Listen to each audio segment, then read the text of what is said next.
नमस्कार छात्रों, कैसे हैं आप सभी। उम्मीद करते हैं कि आप सभी बहुत ही अच्छे होंगे। आइए मैं आज आपके लिए आर.एस. अग्रवाल का एमसीक्यू पहला चैप्टर जो है रियल नंबर्स वास्तविक संख्याएं उसका ऑब्जेक्टिव को लेकर के आया हूं।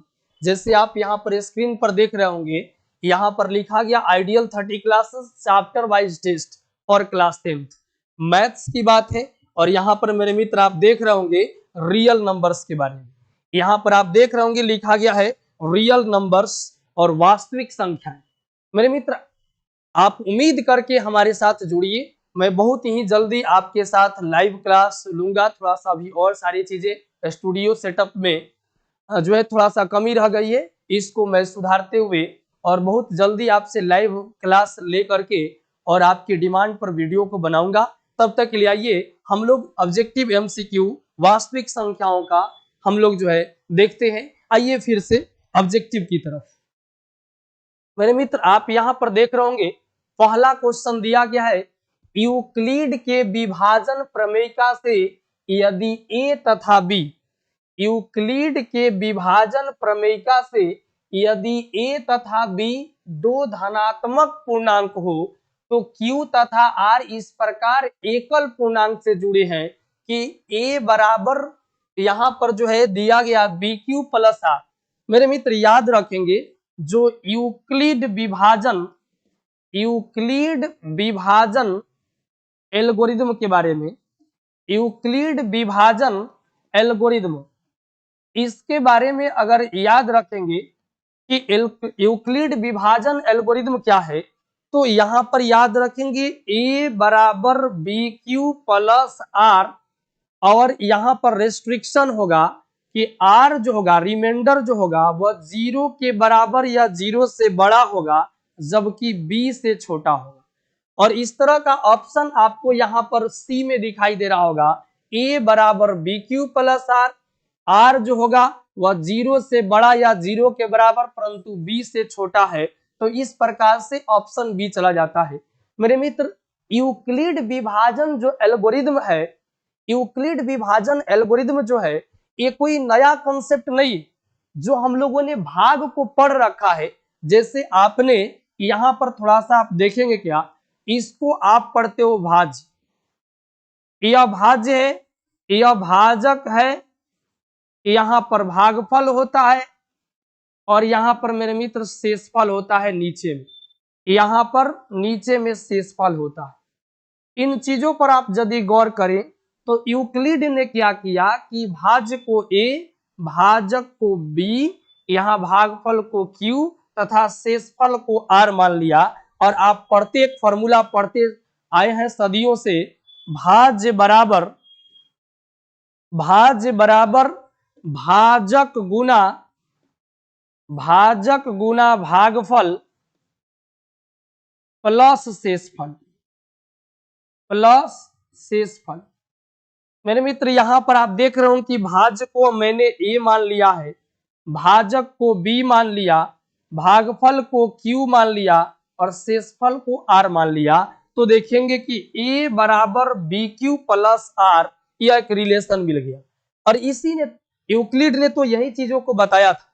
और आप यहां पर देख रहे होंगे कि यहाँ शेषफल जो होता है मेरे मित्र वह हमेशा भाजक से छोटा होता है और शेषफल कभी कभी 0 भी हो सकता है। जैसे यहाँ पर अगर 20 ले लिया जाए और 4 से भाग दिया जाए तब तो 4 पंचे 20, यहाँ पर शेषफल 0 हो जाएगा। तो शेषफल देखिएगा यहाँ पर भाजक से छोटा है। और दूसरी बात यहाँ पर देखेंगे जैसे 21 ले लिया जाए और 4 से भाग देंगे तो 4 पंचे 20, यहाँ पर फाइनली शेषफल 1 बचेगा। अब इसमें भाग की प्रक्रिया आगे नहीं हो पाएगी। यानी आप देख रहे हैं कि यहाँ भाजक जो है b के मान से छोटा है r का मान और शेषफल यहाँ पर 0 भी हो रहा है। इसका मतलब हुआ कि यहाँ r जो होगा शेषफल जो होगा यह 0 के बराबर भी होगा या 0 से बड़ा होगा, परंतु b के मान यानी यहाँ भाजक जो दिख रहा है इससे हमेशा छोटा होगा। यूक्लिड ने यही बताया था, इसलिए याद रखेंगे कि a बराबर बी क्यू प्लस आर, जहां r 0 से बड़ा या बराबर परंतु b से छोटा होगा। उम्मीद करते हैं कि यह चीजों को आप समझ पाए होंगे। और यह फॉर्मूला हम लोग सदियों से पढ़ते आए 765, जो भी क्लास में आप भाग को जांच करने की तरीका पढ़ते थे मेरे मित्र, वही चीज को यहाँ पर दर्शाया गया है। आइए आगे बढ़ते हैं। इसमें दूसरा क्वेश्चन आप देख रहे होंगे, निम्नांकित में से कौन सी अपरिमेय संख्या नहीं है?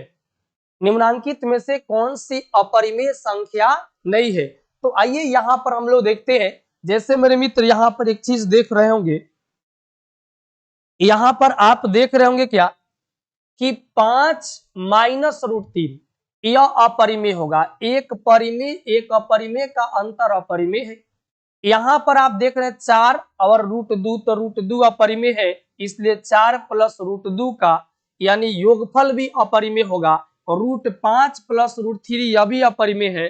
तो पूछा कौन अपरिमेय नहीं है अर्थात परिमेय है? तो मेरे मित्र इसको देखेंगे तो यह 4 है, रूट 9 का वर्गमूल 3 है, तो 4 3 फाइनली 7 होगा। इसे हम 7/1 भी लिख सकते हैं, तो यह p/q के रूप का हो जाएगा, या 7 भी लिख सकते हैं। यही एक परिमेय संख्या होगा अर्थात अपरिमेय नहीं होगा। उम्मीद करते हैं कि आपको यह चीज समझ में आ रही होगी। बिल्कुल, अगर आपको समझ में आ रही है तो आप कमेंट जो है यहाँ पर कमेंट में जरूर बताएंगे कि यह वीडियो आपको कैसा लग रहा है और आपको समझ में आ रही है कि नहीं। और उसके साथ ही साथ आप एक जरूर लाइक करेंगे और इस वीडियो को अधिक से अधिक आप अपने व्हाट्सएप ग्रुप में आप जो है अपने पास जो भी ग्रुप होगा उसमें जरूर शेयर करिए, अपने दोस्तों को बताइए। और आइए हम लोग आगे बढ़ते हैं क्वेश्चन नंबर 3 की तरफ। मेरे मित्र यहाँ पर देख रहे होंगे, यदि दो धनात्मक पूर्णांक a और b को यहाँ पर देखा गया है कि a बराबर x के पावर 4 इंटू वाई के पावर 4 है, जबकि b बराबर यहाँ पर दिया गया मेरे मित्र x square into Y square, और इतना के रूप में व्यक्त किया जा सकता है जहां x और y स्वाभाज्य संख्या है, अर्थात x और y में एक के अलावा कोई भी कॉमन फैक्टर नहीं है। तो बोला कि इतना का HCF क्या होगा इस AB का, तो HCF ऑफ यहाँ पर AB, इनका HCF आपको निकालना हो मेरे मित्र। तो आप देख रहे हैं इसमें x है तो आप x लिख दीजिए, और देखिए HCF निकालने के लिए हमें छोटा पावर क्या हो सकता है, x का बड़ा पावर 4 है, छोटा पावर 2 है, तो x के छोटा पावर लिखेंगे, y भी लिखेंगे, और y जो दोनों में कॉमन होता है वही HCF होता है, इसलिए y तो दोनों में कॉमन है, लेकिन y के छोटा पावर हमको चाहिए, तो यहाँ पर 2 होगा, इसलिए आप देखेंगे कि HCF AB क्या हो जाएगा x square Y square, option number B हो जाएगा। उम्मीद करते हैं कि आपको यह समझ में आई होगी। आइए आगे बढ़ते हैं। जैसे आप यहाँ पर देख रहे होंगे, यदि दो धनात्मक पूर्णांक a और b हो, फाइनली वही क्वेश्चन है a बराबर x के पावर 6 इंटू वाई के पावर 3। देखिए अगर अभाज्य संख्या हो, कोई भी दो अभाज्य संख्या हो मित्र, तो वह गुना हो जाता है, a गुना b करने से ab प्राप्त होगा, और यह आंसर हो जाएगा AB, ऑप्शन नंबर सी। याद रखें जैसे 2 है और 3, ये दोनों अभाज्य संख्या है, तो 2 और 3 का अगर एलसीएम निकालना हो मेरे मित्र तो 2 3 6 हो जाएगा, डायरेक्ट गुना कर देते हैं। उसी तरह से a और b अभाज्य संख्या हो तो गुना करके AB आएगा, जो कि आपका आंसर हो जाएगा ऑप्शन नंबर सी। आइए आगे बढ़ते हैं क्वेश्चन नंबर यहाँ पर 6 पर, दो अभाज्य संख्याओं का HCF। मेरे मित्र याद रखेंगे कि ऐसी दो संख्या जिसका HCF 1 होता है उसी को अभाज्य संख्या कहते हैं। जैसे यहां पर आप देखेंगे 3 और 4, इन लगातार कोई दो संख्या लिखेंगे तो वह अभाज्य हो जाएगा। 3 और 4 है, इन दोनों 3 में आप 1 गुना 3 लिख सकते हैं, और 4 को भाई तो 1 गुना आप 2 और गुना 2 लिख सकते हैं। हालांकि दोनों में देखें कॉमन क्या हो रहा है, तो 1 ही हो रहा है, इससे HCF क्या होगा 1।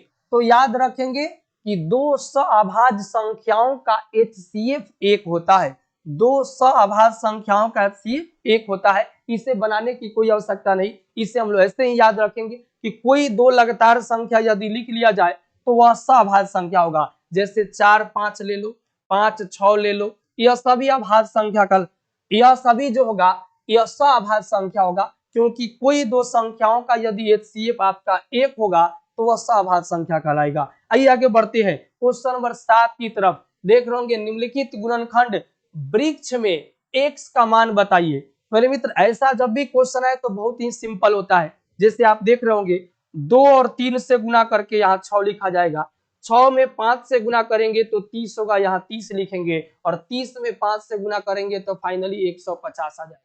30 पंचे 150 यानी आपका ऑप्शन नंबर डी हो जाएगा। उम्मीद करते हैं कि आपको समझ में आया होगा और जरूर आप बताएंगे कि यह जो है इस टाइप के प्रश्न को जो है अगर आपका डिमांड होगा तो और भी चैप्टर का हम लेकर के आएंगे।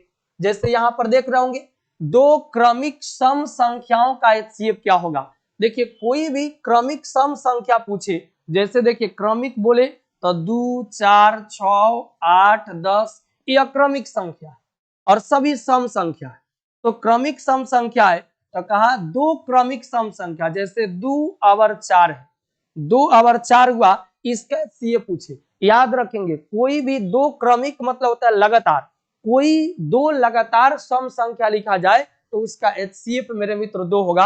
अगर इसको निकाल भी सकते हैं आप, जैसे 2 है तो 2 लिख सकते हैं और 4 है तो इससे 2 गुना 2 लिख सकते हैं। दोनों में कॉमन क्या आया तो 2 और यही उसका HCF कहलाएगा, यही उसका HCF कहलाएगा और इसलिए HCF क्या हो जाएगा 2। तो याद रखेंगे 2 क्रमिक सम संख्याओं का HCF 2 होता है।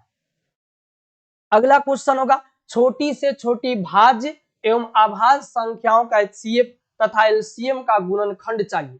देखिए छोटी से छोटी भाज्य संख्या मेरे मित्र बोला जाए तो सबसे छोटी भाज्य संख्या बोले, सबसे छोटी भाज्य संख्या बोले तो 4 और सबसे छोटी अभाज्य संख्या मेरे मित्र बोला जाए, सबसे छोटी अभाज्य संख्या अगर बोला जाए तो सबसे छोटी अभाज्य संख्या होती है 2 और बोला कि दोनों के HCF तथा LCM का गुणनखंड चाहिए। देखिए अगर इसका HCF निकालेंगे तो 4 और 2 का HCF 2 होगा और LCM निकालने चलेंगे तो 4 होगा और फाइनली इन दोनों का गुणनखंड यानी दोनों का गुना होना चाहिए। तो 4 दूना क्या हो जाएगा 8 हो जाएगा, जो कि आपका ऑप्शन नंबर डी में है, ऑप्शन नंबर डी में है। आइए आगे बढ़ते हैं क्वेश्चन नंबर 10 की तरफ। संख्याओं 50 तथा 60 का HCF गुना LCM क्या होगा। मेरे मित्र यहाँ पर 50 है, 50 को आप 2 से भाग देंगे 25 और इसको 5 गुना 5 लिख सकते हैं। उसी तरह से अगर यहाँ पर 60 है तो 60 को ऐसे लिख सकते हैं 2 से, फिर 30 आएगा, फिर 2 से तो 15, फिर 3 से तो 2 दूना 4 3 12 और 12 पंचे 60। आप दोनों में कॉमन घेरिए तो 2 2 दोनों में शामिल है। उसके बाद यहाँ पर आपको क्या चाहिए तो मेरे मित्र यहाँ पर 5 5 भी दिया गया है। तो यहाँ अगर HCF इन दोनों का निकाले, इन दोनों का HCF यदि निकाला जाए तो दोनों में 2 आ गया, दोनों में 5 शामिल हो गया। उसके बाद देखिए अब कोई शामिल नहीं है अर्थात HCF हो गया 10, HCF हो गया 10। LCM की बात करें तो जो HCF 10 है वो तो होबे करेगा, लेकिन जो बच गया जैसे यहाँ 5 हो गया, यहाँ पर 2 हो गया और यहाँ पर 3 हो गया, इन सब को शामिल कर लेंगे तो 10 पचे 50, 50 दूना हो जाएगा 100, 100 में 3 से गुना करेंगे तो हो जाएगा 300। अब बोला LCM गुना HCF बताइए तो मेरे मित्र 10 गुना 300 करिएगा तो LCM गुना HCF का गुणनफल 10 गुना 300 करेंगे तो यहाँ पर 3000 आ जाएगा, जो कि आपका ऑप्शन नंबर डी में है। आइए अगला हम लोग क्वेश्चन नंबर 11 की तरफ चलते हैं। आज थोड़ा सा क्वेश्चन का सीरीज जो है बढ़ा दिया गया है, क्योंकि क्वेश्चन जो था आपका जो है प्रश्नावली जो था उसमें यहाँ पर क्वेश्चन आप देखेंगे कि 26 क्वेश्चन था, इसलिए मैंने इसे 2 भाग में डिवाइड कर दिया, 13-13 का सीरीज बनेगा। जैसा देखेंगे कौन सी अपरिमेय संख्या शांत दशमलव है। मेरे मित्र शांत दशमलव के लिए याद रखेंगे यदि कोई भी संख्या p बट्टा यहाँ पर 2 के पावर m गुना 5 के पावर n के रूप का, तो यह जो होगा 2 के पावर m गुना 5 के पावर n का रूप का हो तो वह प्रायः शांत होता है। अगर ये 2 और 5 के अलावा कुछ भी आए तो अशांत होगा। लेकिन अब कहेंगे सर जी कि अगर 3 बट्टा यहाँ पर 2 लिख दिया गया, इस शांत होगा कि अशांत। तो देखिए अगर हर के रूप में केवल 2 दिखाई दे या केवल 5 दिखाई दे या 2 और 5 दोनों दिखाई दे तो वह शांत होगा। अगर 2 5 के अलावा कुछ भी दिखाई देगा गुणनखंड में हर के रूप में तो वह अशांत होता है। जैसे आप यहाँ पर मेरे मित्र देख रहे होंगे 2 और 5 के अलावा 7 है तो ये ये अशांत होगा, शांत नहीं हो सकता है। यहाँ पर आप देख रहे हैं, यहाँ पर आप थोड़ा सा इसको तोड़कर देखिए, क्योंकि याद रखेंगे 2 और 5 के मल्टीपल से ही 10 बनता है और अंतिम अंक जो होता है 0 बनता है। तो इसको जरा चेक करने की आवश्यकता है 1600 को। अगर 1600 को चेक किया जाए मेरे मित्र, तो यहाँ 2 से लगाइएगा तो 800 बनेगा, 2 से लगाएंगे 400 बनेगा, 2 से लगाएंगे 200 बनेगा, 2 से लगाएंगे फिर 100 से यहाँ होगा, फिर 2 से तो 50 हो जाएगा, फिर 2 से तो 25 होगा और फिर 5 से लगाएंगे तो फाइनली यहाँ 5 हो जाएगा। यानी 1 2 3 4 5 6 यानी 2 के पावर 6 और 5 के गो है तो 2 गो 5 के पावर 2 हो गया। यानी इसको हम 15/1600 को 15/2 के पावर 6 गुना 5 के पावर 2 लिख सकते हैं। मेरे मित्र इसमें देख रहे होंगे कि अभाज्य जो गुणनखंड के रूप में 2 और 5 के अलावा कोई भी संख्या नहीं आया है, तो ऑप्शन नंबर सी होगा। बाद बाकी कोई भी ऐसा ऑप्शन नहीं है जो कि इस तरह का हो सकता है। जैसे आप यहाँ पर देख रहे हैं 441 को मेरे मित्र, 441 21 का स्क्वायर होता है, तो 21 का स्क्वायर इसका मतलब 21 गुना 21 करिएगा तो देखेंगे इसमें फाइनली 7 और 3 आएगा तोड़ने पर। इसलिए यह कदापि आपका ऑप्शन नहीं हो सकता है। 210 है, फिर इसमें 7 और 3 गुना 2 और गुना 5 आएगा, इसलिए फिर 7 और 3 आ गया, यह भी आपका नहीं हो सकता है। तो सिर्फ ऑप्शन नंबर सी होगा। याद रखेंगे कि कोई भी संख्या यदि p/2 के पावर 5 गुना 5 के पावर n के रूप का हो तो वह शांत होगा, अन्यथा वह शांत होता है। अर्थात हर के रूप में या तो केवल 2 हो या केवल 5 हो या 2 और 5 दोनों हो तो शांत होगा, अन्यथा अशांत होगा। आइए आगे बढ़ते हैं। अगला क्वेश्चन है 12 नंबर। जैसे 3825 का अभाज्य गुणनखंड आपको बताना है, तो मेरे मित्र 3825 को तोड़िए इस तरह से। 3825 को अगर हम लोग तोड़ेंगे 3825 को, तो यहाँ पर देखेंगे क्या, जैसे यहाँ पर 5 2 7 8 15 3 18, यहाँ 3 से भाग लग जाएगा, 3 एकम 3 3 दूना 6 और फिर यहाँ 2 बचेगा तो 22, तो 3 7 21, 1 बचे तो 15, 3 बचे 15। फिर इसे तोड़ेंगे 7 5 12 2 14 1 15, फिर 3 से लगेगा तो 3 चौका 12, 3 दूना 6, 3 5 15। फिर यहाँ पर अब 5 से लगेगा मेरे मित्र, तो यहाँ पर 5 8 40 और 5 से 5 25, फिर 5 यहाँ आएगा तो यहाँ हो जाएगा 17। अर्थात आप देख रहे हैं 3 का गो है तो 2 गो है, 5 का गो है तो 2 गो है और 1 17 हो गया। इस तरह का कोई भी मिलेगा। जैसे आप देख रहे हैं 3 2 गो है, यहाँ पर 3 के पावर 2 है, 5 के पावर 2 है और यहाँ 17 है, 3 के पावर 2 है, यहाँ पर 25 है, यहाँ पर 17 है।